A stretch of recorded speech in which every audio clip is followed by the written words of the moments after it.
आज का टॉपिक है वर्ब। वर्ब क्या होता है? वर्ब किसी इंसान या मशीन के द्वारा किए जाने वाले कार्य को वर्ब बोलते हैं।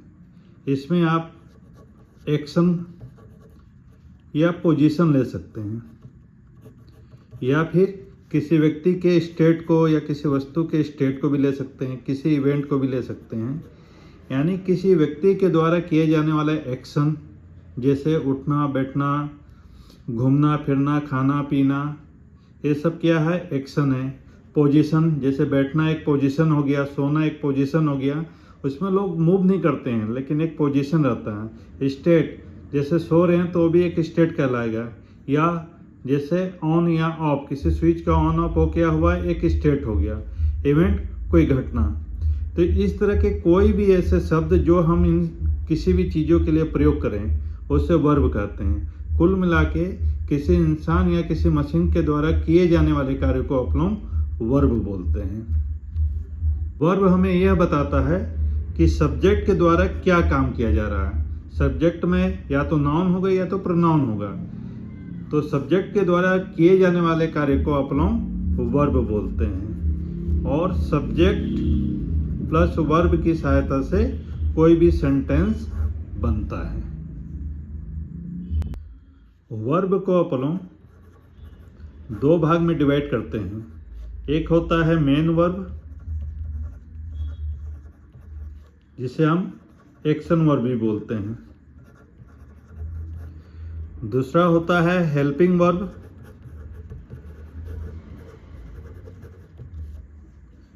जो कि मेन वर्ब का सपोर्ट करता है और कई बार पोजीशन को भी दिखाता है या उसके स्टेट को भी बताता है। हेल्पिंग वर्ब में आ जाते हैं is, am, are, was, were, has, have, etcetera. जबकि मेन वर्ब में क्या आता है? किसी व्यक्ति या इंसान द्वारा किए जाने वाला एक्चुअल काम, जैसे लिखना यानी राइट, लुक, प्ले, ईट, एटसेट्रा। अब मेन वर्ब को टेंस में प्रयोग करने के लिए 5 भागों में बांटा गया है। मेन वर्ब को टेंस में यूज करने के लिए इसके 5 फॉर्म बनाए गए हैं, जिसे हम V1, V2, V3, V4 और V5 के नाम से जानते हैं। जैसे V1 किसे बोलते हैं? तो वर्ब का जो प्रेजेंट फॉर्म रहता है, जिसे हम डायरेक्ट जानते हैं कि इसका वर्ड, किसी वर्ड का क्या मीनिंग है। जैसे स्टडी, स्टडी का मतलब होता है अध्ययन करना, तो यह इसका मूल रूप है, इसे हम प्रेजेंट फॉर्म बोलते हैं। इसी का जो V2 बोलेंगे वो हो जाएगा पास्ट फॉर्म। पास्ट फॉर्म का मतलब हो गया स्टडी का पास्ट में कैसे यूज करेंगे, तो हो जाएगा स्टडीड। उसी तरह अगर V3 की बात करें आप लोग, तो V3 में हो जाएगा पास्ट पार्टिसिपल, जो आप लोग V3 के नाम से जानते हैं। ये भी स्टडी का सेम फॉर्म रहता है। जबकि अगर डू की बात कर ले, तो अगर ये डू है तो इसका डिड हो जाएगा सेकेंड फॉर्म, और इसमें डन हो जाएगा। एक और वर्ब ले लेते हैं, डू यानी करना होता है, स्टडी यानी अध्ययन होता है।